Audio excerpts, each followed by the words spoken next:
Hideout.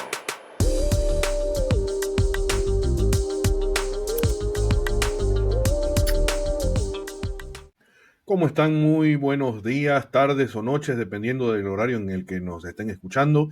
Bienvenidos a otro episodio de La Data Torturada. Soy Juan Fernando Subirana y, como de costumbre, trataré de traer a través de la data los números y la información disponible, un poco de información adicional a la que quizás estemos expuestos.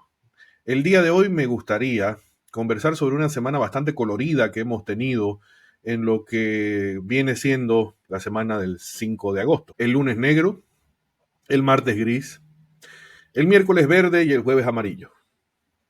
El lunes negro por la caída en la bolsa financiera de Tokio, que ha tenido un efecto dominó sobre otras bolsas y que ha generado zozobra en el mundo financiero a nivel mundial. El martes gris, porque no sabemos exactamente si alegrarnos o entristecernos después de escuchar el discurso presidencial. El miércoles verde, porque el tema del día fue el dólar y cómo había empezado a caer supuestamente. Y el jueves amarillo, porque de ese color se tiñó la prensa para poder empezar a especular y a fomentar la especulación del dólar a la baja. Acompáñenos este día, en este episodio, en el que transitaremos estas ideas a lo largo de la data torturada. Para entender la caída de la bolsa japonesa tenemos que remontarnos a la década de 1980, una época en la que Japón era la segunda economía más grande del mundo y sus bolsas estaban en pleno auge. Pero, como siempre se dice, lo que sube tiene que bajar, y la bolsa japonesa no fue la excepción en este sentido. A finales de los 80, realmente Japón vivía en una burbuja económica y los precios de los bienes raíces y las acciones se dispararon a niveles estratosféricos. Gran parte de esto sucedió por una política monetaria tremendamente expansiva motivada por el Banco de Japón. Intentó mantener las tasas lo más bajo posible, lo que obviamente accedió al crédito de una forma masiva a la población, y esto tanto a personas y empresas generó un nivel de endeudamiento y dependencia de la banca tremendamente alto. Esta burbuja no estaba sostenida por un crecimiento real, sino simplemente por una política monetaria, es decir, especulación. La gente compraba activos porque pensaban de que iban a seguir subiendo de precio sin importar el valor real que estos tuvieran, y de esa forma se fue creando una dinámica. Esto obviamente es una práctica que permeó hasta el siglo actual. Pero ¿qué fue lo que sucedió el lunes? En particular, el lunes, que lo denominaremos el lunes negro, consistió en una reacción a políticas propias del Banco Central de Japón, pero también a anuncios importantes respecto al mercado laboral de Estados Unidos. Se anunciaba el viernes pasado de que los niveles de desempleo no habían caído como se esperaba, lo cual hizo que las bolsas normalmente, cuando reciben un anuncio de esta naturaleza, se contraigan. Ahora, eso aumentado y exacerbado por la burbuja en la que estaba la bolsa japonesa, más las operaciones que se estaban realizando en el mercado financiero, más la política que mantenía el Banco Central de Japón, logró reventar la burbuja a niveles que no se veían desde la década perdida, que justamente es el inicio de la primer burbuja en 1980, y es una caída del 12.4%.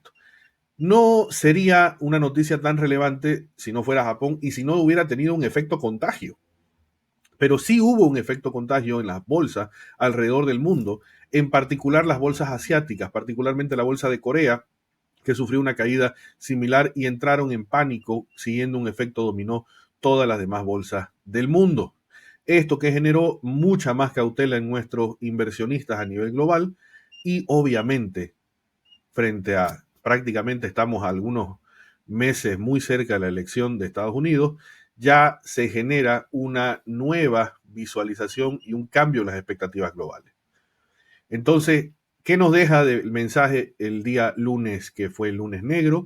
Básicamente que Japón no era una economía invulnerable como se consideraba prácticamente a partir de este siglo, y que las burbujas, por muy grandes y muy coloridas que sean, también revientan. ¿Qué lecciones podemos sacar para otros mercados? Primero, hay que evitar esas burbujas de colores. Segundo, la política monetaria y fiscal tiene que ser flexible y adaptativa y no mantenerse en paradigmas del siglo pasado. Y finalmente, que no deja de ser un tema menor, que lo vamos a tratar a lo largo de todo el video el día de hoy, la importancia de la comunicación y la transparencia de la información. Sin esto, señores, estamos frente a una situación caótica. 6 de agosto del año 2024 fue una fecha tremendamente significativa en Bolivia, ya que marca el aniversario número 199 de nuestra república, nuestro hermoso país. Sin embargo, estamos un año del bicentenario y no tenemos algunas señales del todo claras.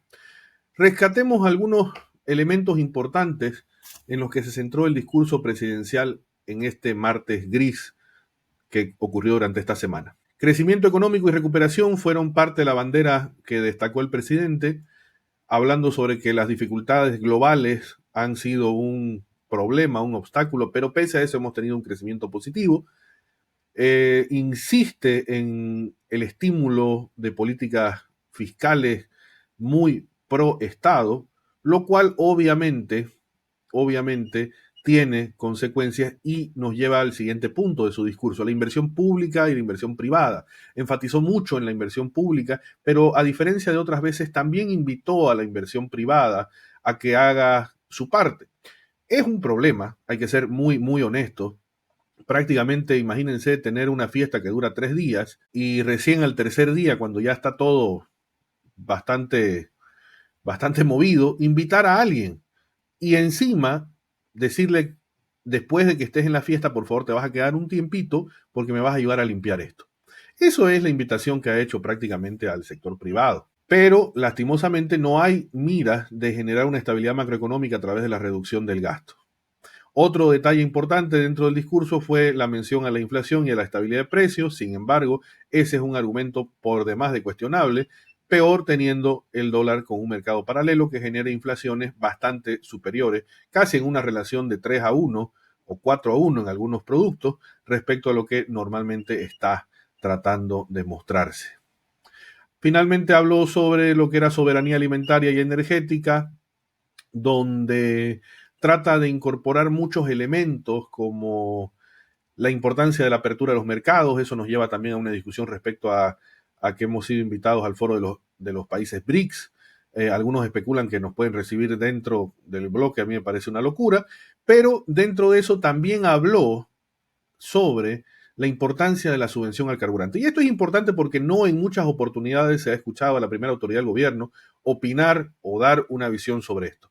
En esencia, lo que ha hecho ha sido plantear una suerte de gasolinazo disfrazado, cargando mayores precios de carburante a algunos productos y obviamente para zafar dentro de todo el esquema ha planteado la realización de un referéndum para que sea el pueblo el que decida si es que le gustaría o no seguir con la subvención. Es un tema complicado, ¿no? Porque desde el punto de vista de un individuo, estamos frente a la situación donde me dicen, oye, ¿te gustaría que te sigas regalando el carburante? Como individuo voy a decir que sí.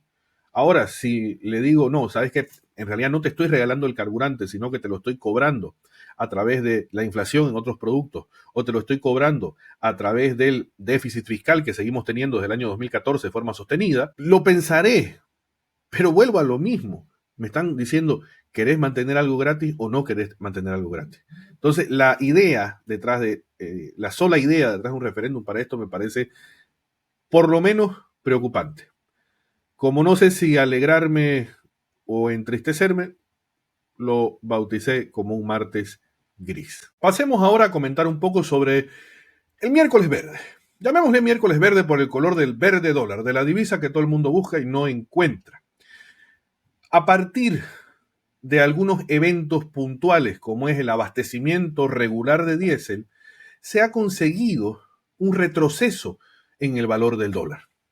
Llegó a estar a 15 bolivianos por dólar y empezó a bajar con cierta tendencia acelerada. Algunos asumieron de que fue por el discurso presidencial, otros asumimos de que es por un abastecimiento regular y la población vio menos colas haciendo fila en los surtidores, por lo cual empezó a bajar la presión sobre el tipo de cambio. Eso nos deja prácticamente discutiendo la situación del jueves amarillo.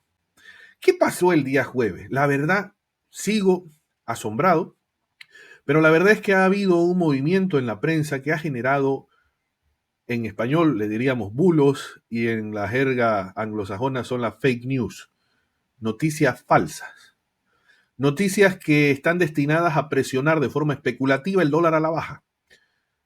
Un conocido medio de comunicación decía, no, el dólar está entre 8 y 12. Era imposible. E incluso, y a mí lo que me llama mucho la atención, es el nivel de producción. Me llama mucho la atención el nivel de producción que llegaron a hacer videos en los que se veía de forma bastante interesante a unos cambistas en algunas plazas de distintos lugares del país, diciendo y afirmando de que el dólar estaba a 8, de que iba a volver a 7. Hubo quien llegó a decir va a bajar a 6. Entonces, pucha, realmente ya fue demasiado burdo el intento de especulación a la baja. Sin embargo, ¿qué nos deja todo esto? Nos deja una lección importante desde el punto de vista de la información, y es lo que nos interesa aportar desde la data torturada. La información tiene poder.